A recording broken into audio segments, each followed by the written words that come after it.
In this video, I'm going to discuss in detail 4 of my all-time favorite Super Second Bordeaux. Specifically, I'll be discussing Ducru Beaucaillou, Costas d'Ornel, Chateau Montrose, and Pichon Longueville Comtesse de Lalande. We're going to start with Ducru Beaucaillou, which is located in Saint-Julien. Saint-Julien is stylistically and logistically located between Margaux and Pauillac.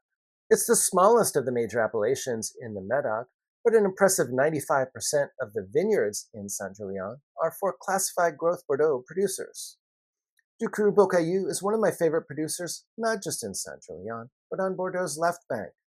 This winery is aptly named because Beaucaillou means beautiful pebbles, and there's literally tons of these beautiful pebbles that are located all over the vineyard that is located next to the chateau. This is definitely their best vineyard and the one that's used to produce the fruit for their top wine. I recently visited the property and they actually gave me a sample of one of these beautiful pebbles. So I can show that to you now. This is a rather small example, but as you can see from the photograph of the vineyard, they actually have much larger stones that are on the vineyard as well. Ducru Beaucaillou has been owned by the Bory family since the 1940s, and Bruno has been in charge since around 2003. In my view, it's under Bruno's leadership that Ducru has produced some of the very best wines in its history. To be sure, Ducru Beaucaillou did have a problematic period from 1986 to 1994, where a lot of their wines suffered from cork taint, or TCA, but that problem was eradicated by 1995. In addition, it's my understanding that the winery went through its library and checked and disposed of any problematic wines that were left in its cellar, and that they also recorked and in many instances re-released ex chateau some of those other wines from 1986 to 1994. About a year ago, we did a 12 vintage vertical tasting of Ducru Beaucaillou that included 12 of the best vintages from 1982 to 2005 or so. 4 of the wines from the period during which there were some cork taint were included in our tasting, and in our experience, none of the wines suffered from cork taint, and in fact, all 12 bottles in our tasting were pristine and free from issues. If you're interested in learning more about that 12 vintage vertical Ducru Beaucaillou tasting, I did a separate video about it, which I'll link in the description below. Ducru Beaucaillou has 50 hectares of some of the best terroir on Bordeaux's left bank. Their top vineyards are located right near the chateau, and they're planted to 70% Cabernet Sauvignon and 30% Merlot. They used to have some Petit Verdot, but they ripped that up so they could plant more Cabernet Sauvignon and Merlot. More recently, they determined that it's in their best interest to rip up some of the Merlot and replace it with Cabernet Sauvignon. This is so because the soils that are very, very rocky and gravelly are better suited to Cabernet Sauvignon than to Merlot, which fares better on clay and limestone soils. In addition, Ducru Beaucaillou also has around 20 hectares of vineyards that are located in Saint-Julien near Chateau Talbot, and then they have some other vineyards that are located in the Haut-Medoc. In my view, definitely one of the reasons that Ducru Beaucaillou has been at the top of its game and producing some of its best wines ever in the past 20 years is because now they're using a much more stringent selection of fruit for the top wine than they did historically. In the 1980s, for example, they produced about 20 to 25,000 cases annually of the top wine. But since around 2003 or so, they've only been producing about 10,000 cases annually of the top wine.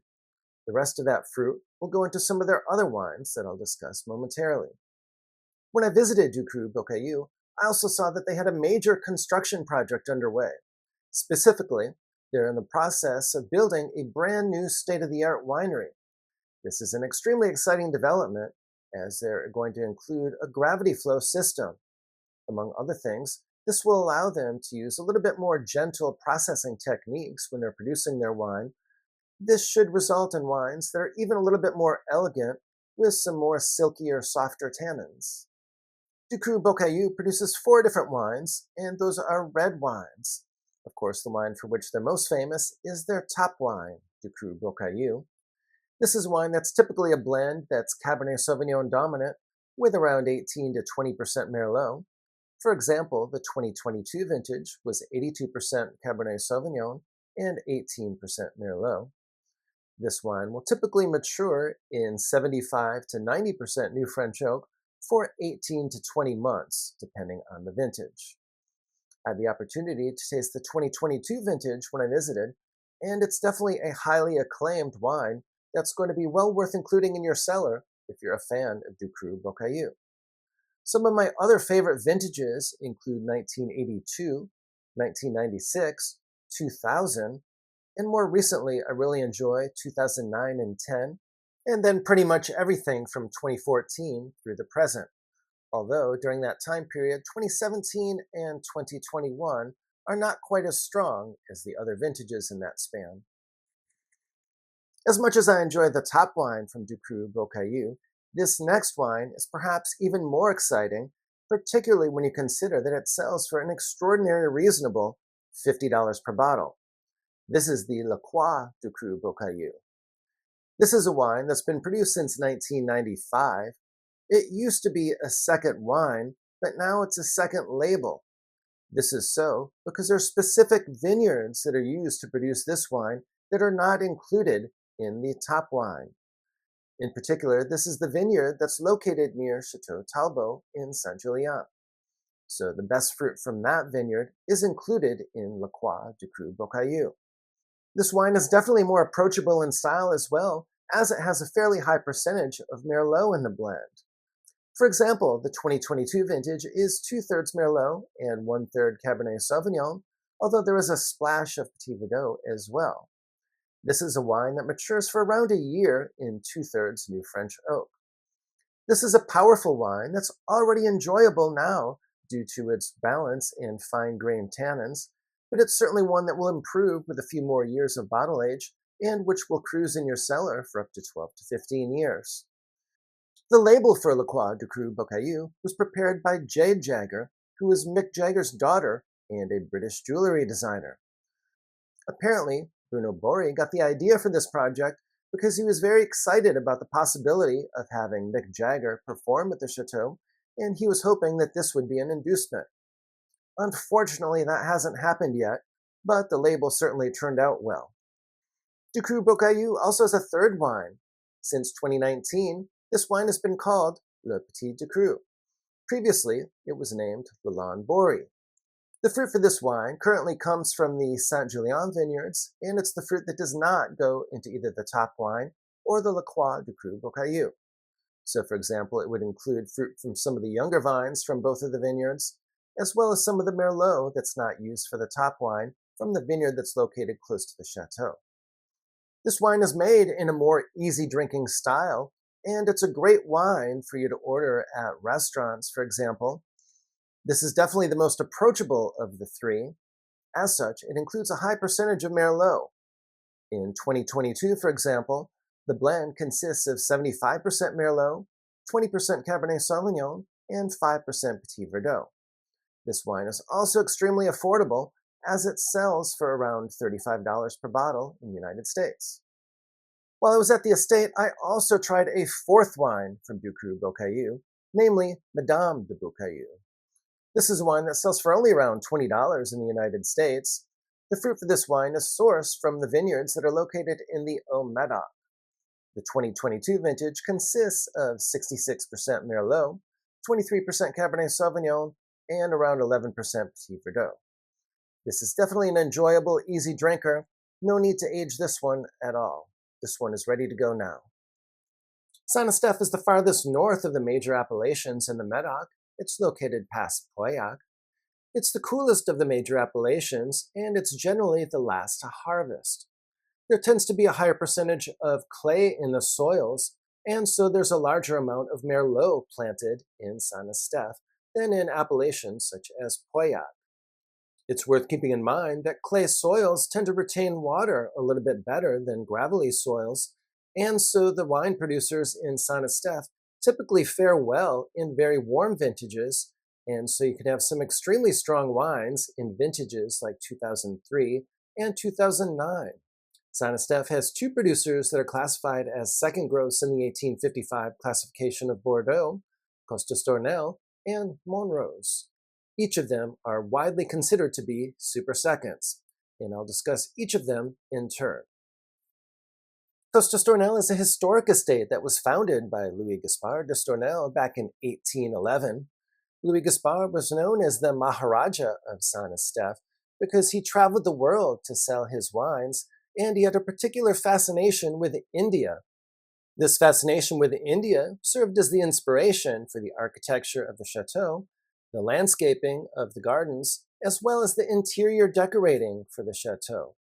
This is definitely a very unique estate and certainly one well worth visiting if you find yourself in Bordeaux. Costa-Stornel has exceptional terroir. While it's located in Saint-Estèphe, it's right on the Pauillac border and extremely close to Chateau Lafite.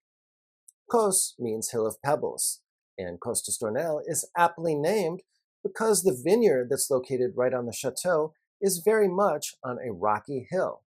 Costa-Stornel is also located close to the ocean, and so it tends to be a little bit cooler here, and Costa-Stornel is definitely one of the last producers in the Medoc to harvest each year. They have around 100 hectares of vineyards, and the vineyards are planted to 56% Cabernet Sauvignon, 40% Merlot, 4% Cabernet Franc, and 1% Petit Verdot. While the vines average around 40 years of age, they do have some very special Merlot vines that average almost 100 years of age. Costa-Stornel finished a massive overhaul of its winemaking facilities in the early 2000s. It's had a remarkable string of high-quality vintages ever since. Costa-Stornel was very much a trendsetter when it comes to winemaking techniques that are becoming all the rage in Bordeaux today. For example, it was one of the first producers to use gravity flow rather than pumps to move the wine in the winery. As mentioned earlier, this results in wines that have less grippy tannins, and it leads to more elegance in the wines. In addition, Costa-Stornel was one of the very first producers to use plot-by-plot vinification, which allows them to use much more precision when they're blending their wines. Compared to some other top producers in Bordeaux, Costa-Stornel also is fairly restrained when it comes to new French oak to mature its wines. Specifically, with respect to the top wine, it typically uses only about 50 to 60% new French oak, and it matures the top wine for around 18 months or so. The Costa-Stornel top wine is typically a blend that consists of around 2/3 Cabernet Sauvignon and 1/3 Merlot, although oftentimes there can be a splash of both Cabernet Franc and Petit Verdot. For example, in 2023, there's 1% of each. Costa-Stornel has been firing on all cylinders for the better part of 2 decades, so it's really easy to find a number of extremely enjoyable vintages. 2002, for example, was definitely a candidate for wine of the vintage, despite the fact that it's not a generally strong vintage in Bordeaux. I've enjoyed that wine many times, and I'm very glad that I bought about 6 of them 10 years ago or so. 2003 was also an extremely strong vintage for Costa-Stornel. Perhaps the best vintages of Costa-Stornel ever made were 2009 and 2016, both of which received 100-point scores. And in general, you really can't go wrong with any of the vintages from 2014 to the present. I tasted the 2012 vintage at the winery a couple weeks ago, and that was even extremely enjoyable. It's almost near its peak, but probably needs another couple years or so before it gets there. I will warn you, however, that Costa-Stornel is a wine that ages extremely slowly, and it takes it a number of years before it reaches its peak. In strong vintages, I'd recommend waiting at least 20 years before you start digging in. And as mentioned, even vintages like 2012 need probably 15 years or so before they reach their peak. The price for Costa-Stornel's top line can vary wildly. With respect to the 2022 vintage, for example, I saw that one selling for anywhere from between $240 per bottle to well over $300 per bottle. So definitely make sure you shop around for that one. Costa-Stornel also has an excellent second wine that's called Pagode de Cos. This is a wine that was first produced in 1994. Pagode is typically made with fruit from some of the younger vines on the vineyard that's located right by the chateau, as well as some fruit from the Masbuzet vineyard. This is wine that typically matures in 40% new French oak. It oftentimes has a higher percentage of Merlot than the top wine. For example, the 2023 vintage is 51% Cabernet Sauvignon, 45% Merlot, and then there's 2% each of Cabernet Franc and Petit Verdot. This can be an excellent wine in its own right, And some of my favorite vintages for Pagode de Cos include 2009, 2010, 2016, 2019, and 2022. The price for this wine will typically vary by vintage, and definitely shop around for it. But for example, I saw the 2022 vintage selling for around $65 per bottle, and the 2021 sells for quite a bit less than that. I saw it for as little as $40 per bottle. Costas d'Ornel also has a third red wine that's called G d'Estornel. This is a wine that's made with fruit that's from a vineyard that's located in the Medoc north of Saint-Estèphe. This is a wine that's designed for early consumption. It's a fruity wine that doesn't have the tannic structure of either the top wine or the Pagode, so there's no need to cellar this wine at all. You can just enjoy it immediately. It sells for around $35 per bottle in the United States. I tasted the 2020 vintage when I was at the winery a few weeks ago and enjoyed it. To give you an example of the blend, the 2023 vintage consists of 2/3 Merlot, 1/4 Cabernet Sauvignon, and there's smaller amounts of Cabernet Franc and Petit Verdot. Since 2005, Costas d'Ornel has also made small amounts of a white wine that's called Costas d'Ornel Blanc. They produce about 200 cases of this wine annually, and it sells for around $160 per bottle. This wine is typically dominant in Sauvignon Blanc, but also includes a decent percentage of Semillon. When they're making Costas d'Ornel Blanc, they ferment in barrel, they suppress malolactic fermentation, and they mature it in 1 to 2 year old neutral oak barrels. The fruit that does not make it into the Costas d'Ornel Blanc typically will go into the second white wine, which is called Pagode de Cos Blanc. This wine typically has a slightly higher percentage of Sauvignon Blanc, and it sells for around $50 to $60 per bottle on current release. Located in Saint-Estèphe, just down the street from Costas d'Ornel, Chateau Montrose is definitely the youngest producer in the 1855 classification of Bordeaux. In fact, the first vintage for Montrose is 1815, so it was only around for about 40 vintages at the time of the 1855 classification. Montrose gets its name from the fact that when heather was in bloom, the hillsides in the area turned pink, and so sailors referred to it as Montrose. Interestingly, the current owners of Montrose purchased it because they were so impressed with the 1989 vintage that they said that if they ever got the opportunity to purchase this producer, they would do so. They finally got their chance in 2006. Immediately after acquiring Montrose, they embarked on an ambitious renovation program and spent a whopping 55 million euros investing it in the winemaking facilities and modernizing and overhauling all aspects of this estate. The results were extremely impressive, and they absolutely have a state-of-the-art winemaking facility and definitely one of the most impressive barrel rooms that I saw when I was in Bordeaux. Among other things, they purchased 59 stainless steel tanks that have temperature control that they use for plot-by-plot vinification. Montrose does malolactic fermentation in the stainless steel tanks and does frequent pump-overs, much more in the way of pump-over than some other producers, and so the wines tend to be a bit more extracted than some of their competitors. Montrose generally matures the top wine in 60% new French oak for around 18 months or so. Montrose has 95 hectares of vines that are planted to 60% Cabernet Sauvignon, 32% Merlot, 6% Cabernet Franc, and 2% Petit Verdot. These vines average around 40 years of age, but they are undergoing a replanting program, and they're increasing the percentage of Cabernet Sauvignon. So these percentages will change a little bit, and also the average age of the vines will come down a little bit as some of these newer vines come online. Most of the Montrose vineyards are farmed organically, and their goal is to become 100% organic in the near future. Montrose uses a very strict selection of fruit for the top wine, so only about 35 to 40% of the harvest makes it into the top wine. Beginning with the 2023 vintage, for example, they're only going to use the fruit from Terrace 4, which is largely the vineyard that's right next to the chateau and closest to the Gironde River, in their top wine. Chateau Montrose is definitely an extremely age-worthy wine. Among other things, that means that it can be a challenge to drink it when it's young.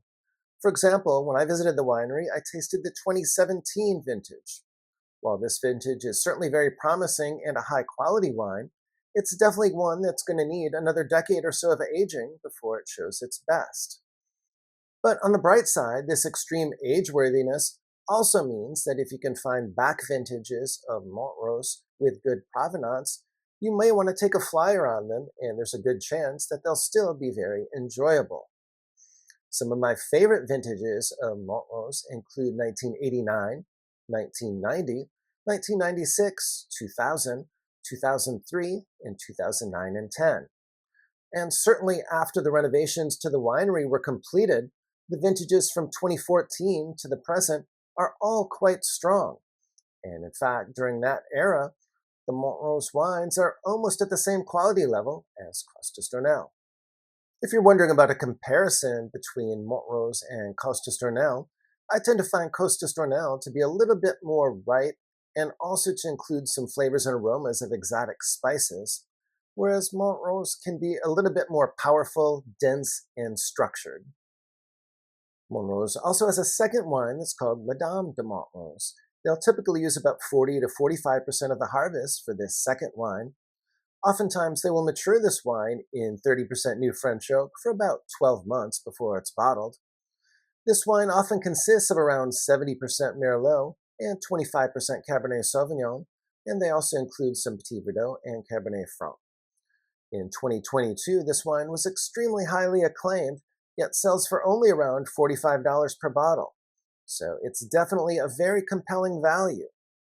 While the second wine also benefits from some additional aging after release, it doesn't require nearly as much aging as the top wine.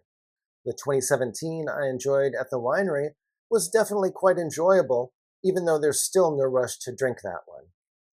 That portion of the harvest that does not make it into the top wine or the second wine is either sold off, or in some vintages they make a third wine that's sold primarily to restaurants.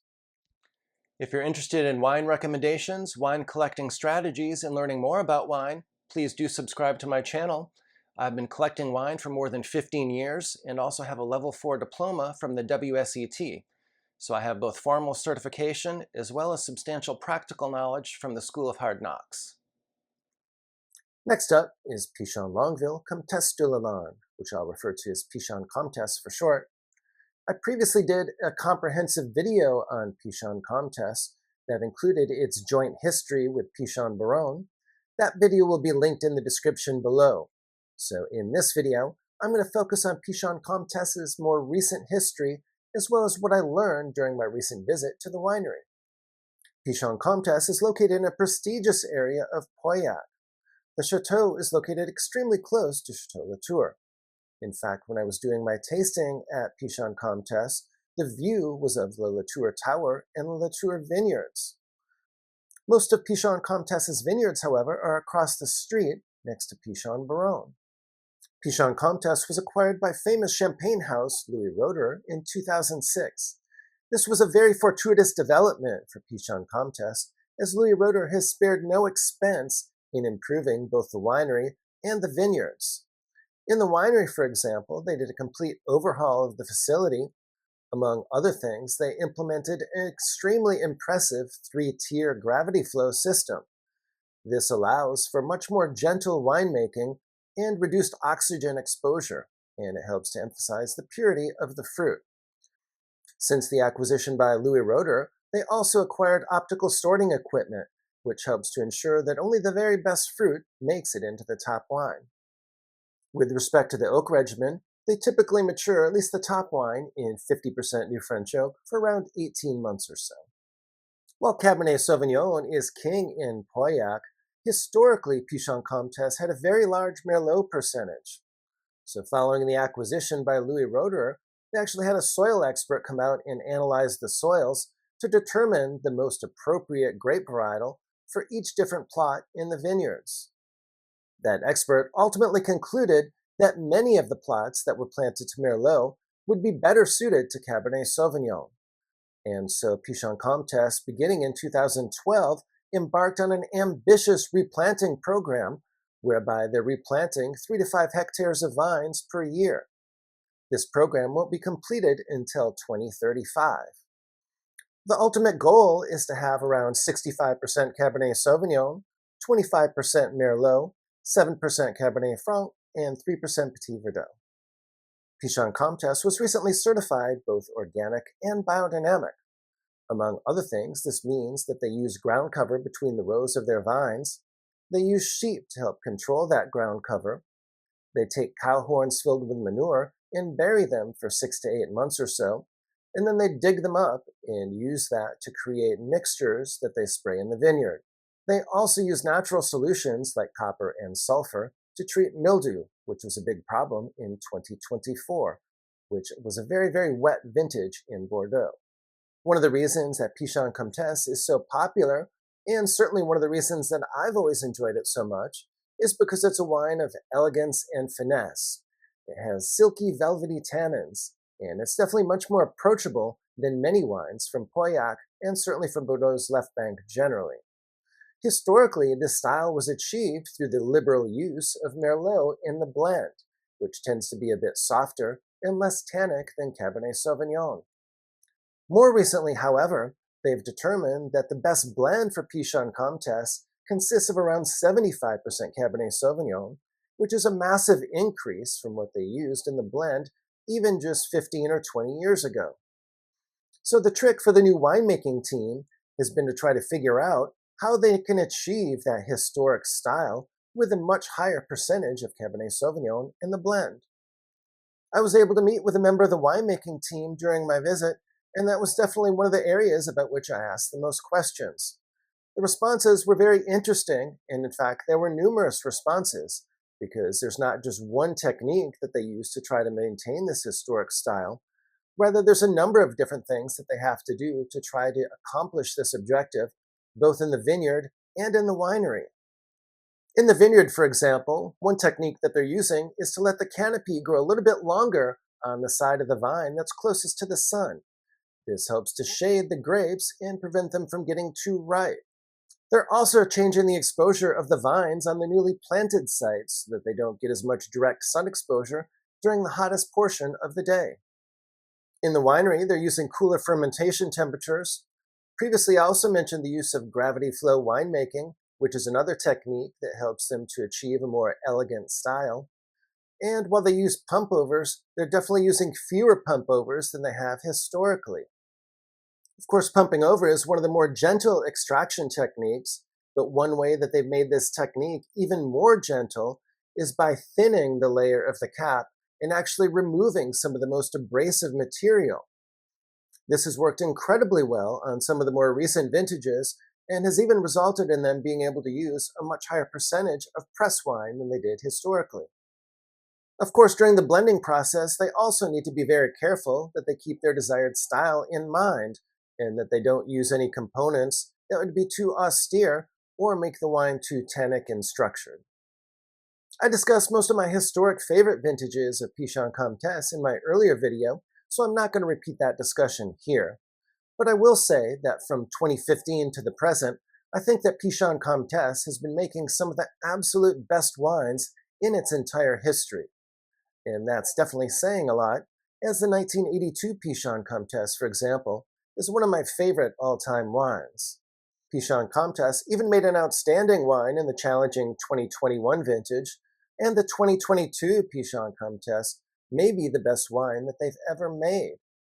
During my recent visit, I was able to taste both the 2015 and the 2020 vintages of Pichon Comtesse. The 2015 was poured in the glass for probably about an hour before I tasted it, and it was certainly very impressive. This wine was just starting to develop some tertiary characteristics, and it was definitely a wine that was consistent with the house style that I've come to appreciate. But I was absolutely blown away by the 2020 vintage. This is a wine that they weren't planning to open, but once we got to talking, they just grabbed a bottle and popped it, and it was extremely impressive, even on a pop and pour. Just to give you a frame of reference, I opened the 2000 vintage a few months ago, and that one needed at least 2 hours of air before it was enjoyable. In contrast, the 2020 didn't need any time at all, and I was able to enjoy it, even though it had no aeration whatsoever. Pichon Comtesse also has an outstanding second wine.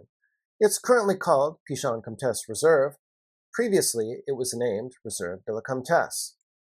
This is a wine that sells for around $50 per bottle, and it offers compelling value at that price point. Keep in mind, however, that the wine that does not make it into the top wine, because it's not the appropriate style for that top wine, will be included in this second wine. And so that means that sometimes wine that's a little bit higher in alcohol and some of the extra Merlot will go into this second wine. So for that reason, especially in ripe, warmer vintages like 2018, it can be a little bit more New World in style. So while this second wine will certainly offer compelling quality for the price, it won't necessarily be in the exact same style as the top wine each and every vintage. Interestingly, as part of the replanting program, Pichon Comtesse has also planted about 1 hectare of white grapes on one of the coolest parcels on their property. As such, beginning with the 2022 vintage, they'll be producing a white wine as well. It's my understanding that this is going to be a Chardonnay-dominant blend. If you'd like to learn more about Pichon Comtesse, including its shared history with Pichon Baronne and some of my favorite historic vintages of Pichon Comtesse, be sure to check out this video that's linked above.